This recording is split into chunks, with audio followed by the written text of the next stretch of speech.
guys, RB Jerseys. May dumayo dito, taga-APC. Tingnan natin kung tatagos tropang PNG. Baka natin guys, manood lang tayo kasi si Bit ka lang, medyo inggit yun. Nag-Sunday mas ang mga kalaban namin dito sa Church sa John Dios. Kaya after mas, punta na agad tayo sa court. 60k per game na pag-usapan. Kasado agad ni manager. Sa chat pa lang yan. Mahaba nga itong mga kalaban namin. Kaya hindi natin alam kung tatagos ba tayo mga chong. Mga ex-Taiwan lahat. Kaya panigarado, puro batak sa laro mga chong. Siyempre, di makawala dito si Mami din na napaka-supportive sa team natin. Ayun pa si Irene, no? Shout out boy. Hindi to sila dadayo kung walang mga tira. Tapos sila din ng set ng per game. 1 oras kalahati pang mga biyahe nito. Kaya ang ginawa ng tropa, pinaspasan na ni Harold bago ang init pa ng kamay ni Carlo. Nice Carlo! Woo! Tayo fans!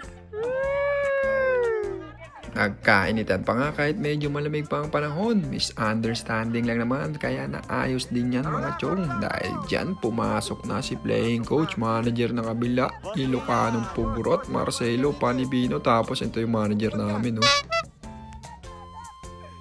Lasok na, oh. Ayan, no? Team PG nga tong 5, malamang sa alamang ito yung pamatay nila sa darating na liga. Dead 5 agad, starters. Yung dalawa pa dyan, dati kong teammate nung season 1. Kaya nga pala kami yung nag-champion. Boom! SG! Panlas pala eh. Kuya, kailangan ng hipak muna. Medyo kulang eh.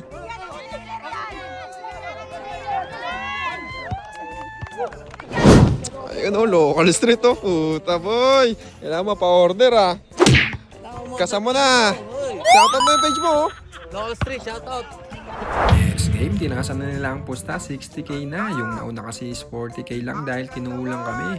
Mga batang pinanlaban natin ay abangan nyo na lang guys yung full game highlight sa ating YouTube channel, Harvey Jerseys TV. Syempre, para hindi ka mauli sa kwentuhan.